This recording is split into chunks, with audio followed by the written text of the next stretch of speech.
Hello, everyone, and welcome to another episode of From the Studio. I'm your host, Corey Riggs, welcoming you inside our MC22 studio, and happy to be with you all once again after a long break. We did this show for about 20 weeks at the height of the pandemic from March of 2020 until August of that same year. Then came the whirlwind that for us is the high school and college football and basketball season, and we were off and running. But now things are calming back down, and we're happy to get back to this show and some great one-on-one interviews. This is episode number 21, and on this show, we'll take a look back at what has been one of the most successful multi-year runs for women's college basketball that Springfield has ever seen. First, we'll talk about the Missouri State Lady Bears, another Sweet 16 run to follow up their magical run from 2 seasons ago. Their head coach is Amaka Agugwa-Hamilton, and she will join us first on today's show. Then we'll switch from talking Division I to Division II women's hoops and the job that first-year head coach Amy Egan has done with the Drury University Lady Panthers, leading them not just back into the postseason, but finishing as the national runners-up in this year's tournament. If you like our show, please let us know on social media. We're open to suggestions or new topics or guests to have on here with us. You can look us up on Twitter at FromTheStudio22. We'd love to hear from you. Stay tuned. Missouri State Lady Bears head coach Amaka Agugwa-Hamilton joins us next on From the Studio.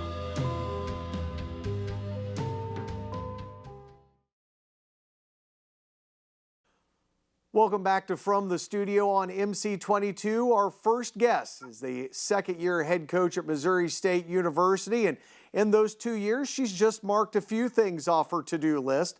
2-time Missouri Valley Conference Coach of the Year, 2-time Missouri Valley Conference regular season champs, and the coach that guided her team to yet another Sweet 16 appearance this year in the NCAA Women's Tournament. She is Amaka Agugwa-Hamilton, and she joins us now on From the Studio. Coach Mox, happy belated birthday. I know it was a crazy day for you yesterday. How does a big Division I women's basketball coach celebrate her birthday? Thank you. I appreciate that. Just with family. Obviously we're still in a pandemic, so not too much going on. Just had a couple of vaccinated people over my house and, just spent some time with family and close friends. Vaccinated people are popular now. They seem to get into places that other people can't. Yeah, you got to stay safe. So, that's the way to go, I guess, nowadays. Well, I know you've had a little bit of time now between the end of the season to the taping of this show to kind of digest the season. How does Coach Mox grade out this 2021 basketball season with all the challenges that were put in front of you and your team, and to see your team make it to the Sweet 16 only to fall to the eventual national champion? Well, I thought we had a phenomenal season, in my opinion. Just everything that we went through this season was crazy. There was so much uncertainty, so much adversity, challenges, ups and downs, highs and lows. There was just all the emotions you would think we went through this season. We went through it together. So to accomplish the things that we did, sweep our conference, make it or get a good seed in the NCAA tournament and make it to the Sweet 16 is just something that we're very proud of. Especially, to sweep our conference for one. Obviously, we did it first time in school history. But to do it in a year where the setup was different and how we played games, you played the same team back to back. And, I don't know if a lot of people know, especially because we went undefeated, how hard that is. So to sweep our conference in a year like this was a no small task. And then obviously to finish the way we did, we wish we could have been, or at least I wish we could have been a little bit more competitive against Stanford. But if you're going to lose to somebody, you might as well lose to the champ. So I can't, hang my head about that. But I'm just super proud of our group, our resilience, and the things we accomplished. Your girls had an amazing year. I want to follow up on something you said because I thought about it quite a bit over the course of the regular season and watching your march through the Missouri Valley Conference. Normally in a non-pandemic year, you would play Drake 1 week and then maybe not see them for a month or a month and a half. What challenges did those back-to-back matchups create? And is it something that you think was, I know it was necessary because of the pandemic, but will you be glad to see it go back to the old way? Yeah, I think there were a lot of challenges. because it allowed coaches and players to make, game time adjustments and have it implemented literally 24 hours later. So it's easier to coach your team that way. Even us, if we wanted to, I know we won every game, but there were some times that if you see our first game was close and our second game wasn't, we were able to make some adjustments where our kids just could put it right in and understand, rather than let's watch the film from a month ago, let's remember what they did or remember the personnel, let's do this and do that. So it just was shorter turnaround. It was fresher in the kids' minds, and it just allowed us to be able to make changes. But would I like to see it go back? I don't know, honestly. Well, I mean, first of all, our team's superstitious, so they probably don't want to. They probably want to sweep it again, so they would love the same format. Um, but if you ask them, but if you ask me, I'm not really sure. I think, I think it's actually a little bit easier as far as preparation, rather than preparing for a whole nother team in a day. You get to kind of play that same team, and even though it allows for more adjustments and it makes it more competitive games, and I think that's why you saw so much parity in our league. I think it's a little bit easier to prepare your kids, at least from my standpoint. So if we had it that way this year, I don't think I would complain. And actually, before we actually decided that, I thought, oh, that's going to be difficult. I wasn't really a fan, but kudos to the NBC for just providing that format so that we can get those games in. I want to talk to you a little bit about the tournament. This year's women's Final Four averaged about 2.2 million viewers on ESPN. The championship game between Stanford and Arizona brought in over 4 million viewers. Those numbers are all up since 2019. Why do you think the interest is growing now in the game of women's basketball? Well, women's basketball has always been exciting. I've watched it since I was a kid. But I think it's gaining more viewership because it's more visible. When you look at, excuse me, when you look at ESPN, ESPN Plus, ESPN3, there's so many games streamed at different levels on those, so that you can actually watch. Then also you're having celebrities and NBA players, different professional sports, male players who are promoting the WNBA and college women's basketball. I mean, you see LeBron James, who probably one of the biggest followed sports figures out there, and he's tweeting about women's basketball. He's tweeting about the Final Four games. He's tweeting about even the Elite Eight games. He was tweeting about bad calls he saw in those games too. Yeah, he's tweeting about bad calls. He's tweeting about all that stuff. So when LeBron James fans are looking at his Twitter and have him on alerts and seeing what he's talking about, maybe they'll turn on the game and then they're entertained, especially in a year like this year. Mm-hmm. I thought the NCAA tournament, every game was entertaining. So that just helps us get more respect. It helps us get more attention and then, more interest. So, and that goes into the WNBA as well. I mean, the women's game has been exciting. It's a fundamental game. Obviously there's becoming more athletic every year. You're seeing more women be able to dunk and things like that. But, I think that, it was more of a, lack of knowledge thing, to be honest. And now that people are actually watching it, they're like, wow, this is entertaining. I wouldn't mind watching this a little bit more. And then you're seeing our game grow. But, the talent and actually the competitiveness and the excitement, I think, has been there since the beginning of time. It's just now we're more visible. Well, another problem as old as time is that of gender equity. The NCAA took a lot of heat this year from inside and outside sources when it was pointed out workout facilities that were provided for the women's teams were not as good as the ones that were provided for the men. At the Division II level, you had the men playing in a full-size arena while the women were playing in a small convention center on a makeshift floor. Do you think that, I'm sure that this is the most attention that's gotten in any individual year.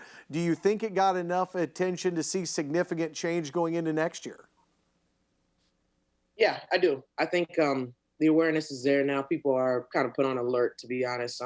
But if you're in women's basketball, this isn't a new issue. This isn't, all of a sudden, oh wow, this tournament, because we're in a pandemic, they didn't, provide the same things as they provided for the men. This is what we've been fighting for. This is kind of a habitual systemic thing.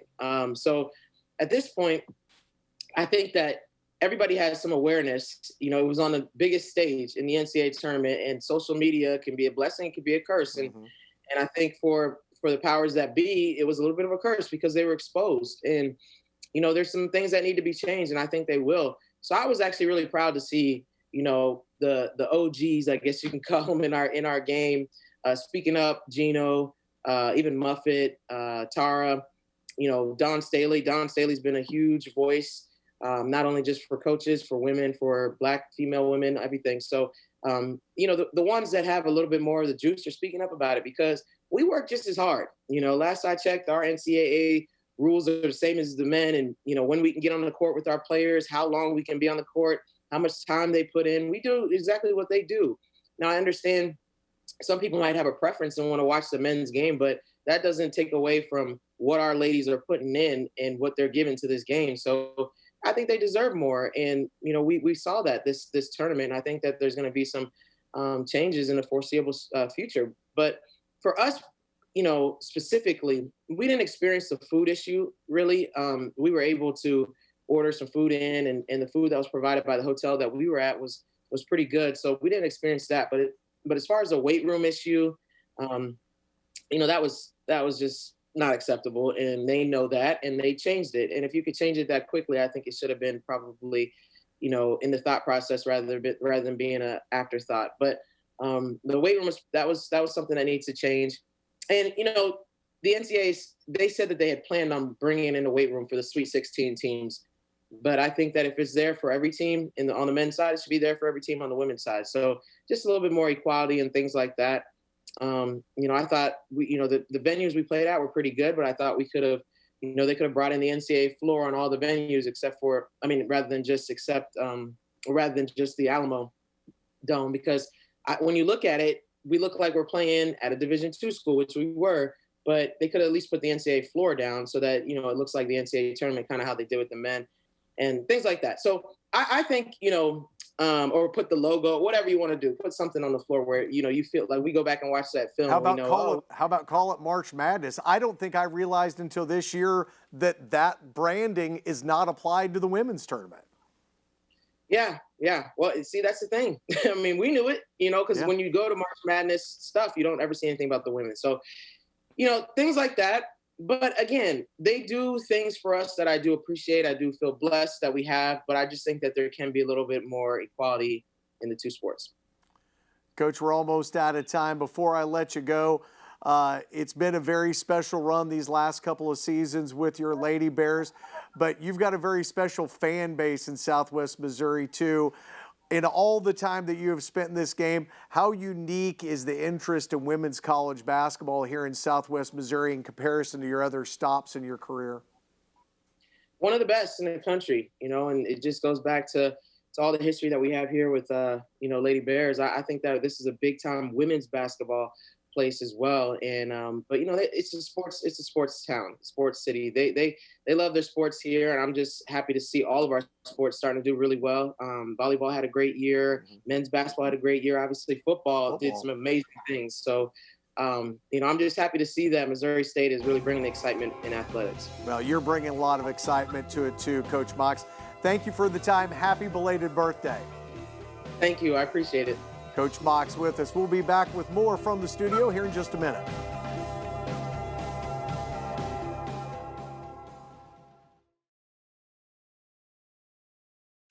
From the studio continues now here on MC22 with our second guest. She is the Pat Summitt Award winner this year, the National Coach of the Year for Division II Women's College Basketball. She led her Drury Lady Panthers to the national runner-up spot in the NCAA Division II Women's Tournament. And she joins us now on From the Studio. She is Amy Egan. Coach, how are we doing today? Good, thank you. Thanks for having me on. Oh, thank you for making the time to join us. I cannot imagine what a whirlwind it has been for you. Coming from Truman State to Springfield, you come and join a coaching staff 2 years ago on one of the nation's best teams. A pandemic breaks out. Your year's cut short. The head coach leaves. You take over the program, lead them all the way back to a national championship game. How do you describe the ride that you've been on the last 2 years? It's been crazy, but through all the craziness that has happened, it's been very fun, very rewarding. And it's been a learning experience. I mean, and I think all aspects of it, it's been a great learning experience. And I think I've grown a lot, even, as a coach and person through all some of the hard times that, we've been through. But it's been a lot of fun. Well, this has been a fun ride for us to watch as fans here in Southwest Missouri, between what has gone on down the street from you all at Missouri State and what you have been able to accomplish over there at the O'Reilly Family Event Center. I am hard pressed to say that there has been a much more successful time in women's college basketball in Springfield's history. And Amy, I would argue it would be hard to look anywhere in the country and find a city of Springfield size where women's college basketball was this good all at one time. Yeah, I think that's so exciting because I think it's so true. Both us and that. I mean, we just had such good runs and such good kids, and some area kids on both sides of it that have helped us accomplish what we've accomplished. And I think, if you ask Coach Mock, she'd probably tell you the same thing. We don't have any thoughts of even slowing down with that. So, we've got some good kids returning next year and got a good class coming in, and I know they do too. And hopefully we can continue this ride. Well, Springfield, Missouri has always been unique, and I think it goes back to the great success that Nyla Millison had getting things started at Drury, and what Cheryl Burnett had at then SMS, now Missouri State. This has always been a community that seems to rally around women's basketball. You don't find that everywhere else. I mean, when you look at the numbers that you all can draw in a normal year in attendance-wise and what Missouri State does, you only get that in those kind of little hotbeds like a Yukon or a Tennessee.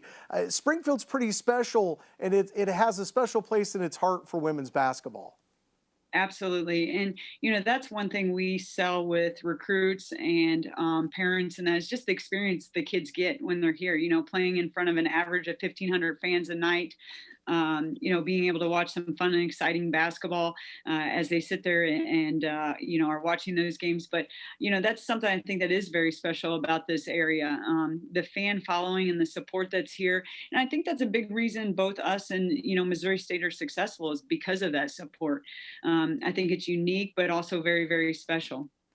Speaking of your team, another magical run this year. You make it all the way to the national championship. This time the pandemic doesn't stop you, but a very odd season in the fact that you don't get to play in front of fans. You go on the road. You basically play your Elite Eight Final Four games at a convention center. It was a unique experience, I'm sure, but when it was all said and done, one of the things I noticed and I heard in some of the quotes from you and your players was you weren't just playing for yourselves this year.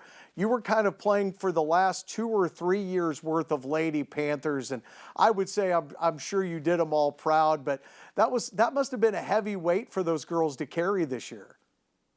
Yeah, I think, for our kids and the people that they are, and having the opportunity, obviously a lot of them being returners to be on last year's team, and you just never forget what that was like that day that it was taken away from them with the pandemic. And I think all of us thought and really felt like we had an opportunity to win the national championship last year. And so that day that it was just taken, and at that point nobody really even knew the extent and why. It was like, what is going on? So to have that happen to them, I think they carried that with them a little bit this year. They wanted some of that, hey, let's play for last year's team, let's get it for last year's team. And they also wanted to prove a little bit that they could do it without the talent that we lost. So I think it was a little bit of everything, but they definitely had in the back of their hearts and their minds, because those kids from last year that left were such good friends with them, such good teammates with them. They really wanted to go get it for them. Yeah, a couple of All-Americans, Deja Bernard, Haley Disselkamp. Now, in Haley, you had a back-to-back National Player of the Year, and you turn around and magically have another National Player of the Year this year in Paige Robinson. For the average fan, that's probably shocking, but maybe not shocking to you all?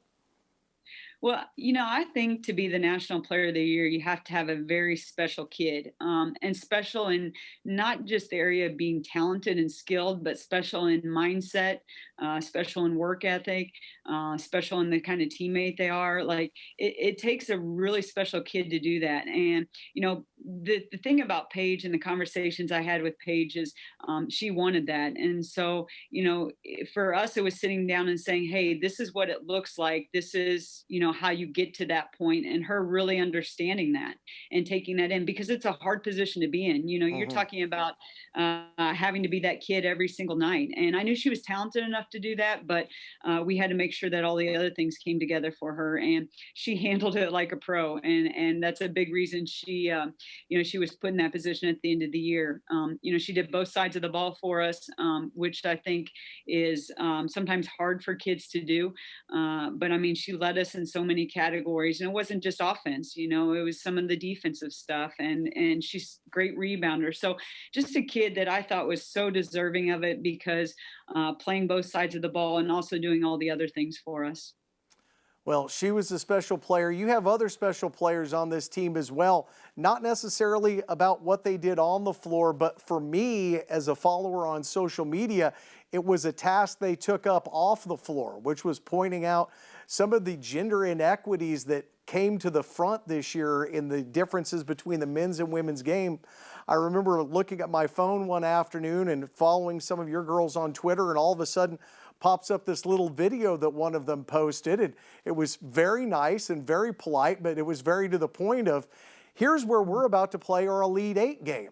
And it's this sort of makeshift floor in this convention area. And then they showed a picture of the facility in Evansville where the men's Elite Eight game was going on. Is that the sort of thing that when all of a sudden that goes out on Twitter, you're worried about what the reaction is? Or are you proud of the girls for taking up that sort of leadership? Well, I'm proud of the girls for standing up for themselves and really voicing their opinion on those kind of things. Like you said, I think it's important that when you do those things, you do it in a positive and the correct manner. And I think they really did those things. But I mean, obviously, if you look at their post or you look at some of the D1 posts, there's definitely some things that weren't equal with it. And in order for those things to become equal and get changed and to get some change, I think kids have to be able to voice some of their opinion, but do it, like you said, in the correct manner. And so I was proud of our kids for that. Some of that too. And sometimes I feel like, as a coach, it's, I support obviously them, but there was some of the pandemic stuff that played a little bit of a role in that. Sure. But I still think there's been some things that need to change with that, and hopefully are headed in that direction.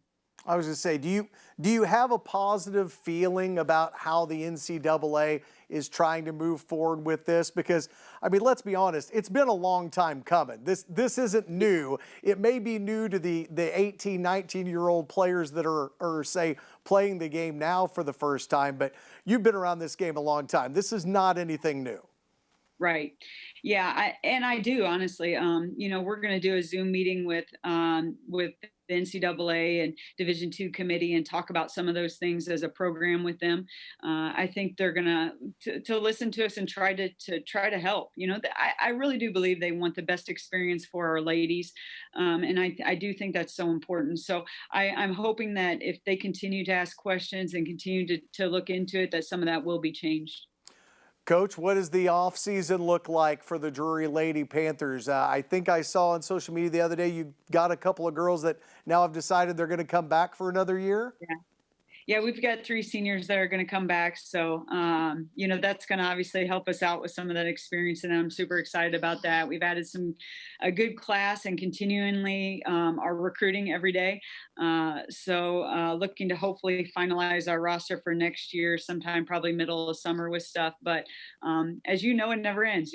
We took 2 weeks off and we're back at postseason workouts now and still trying to get a couple of our kids healed up. But we're getting right back after it and chasing that national championship next year. Well, we will be rooting for you. Coach Amy Egan, thank you for the time today, and hopefully there's a beach somewhere in your future.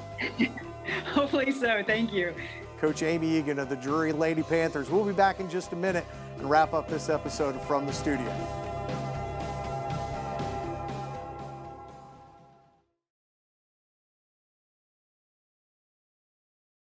Well, that'll about do it for this episode of From the Studio. Remember, you can follow this show on Twitter at FromTheStudio22, or you can follow me at Corey Riggs TV.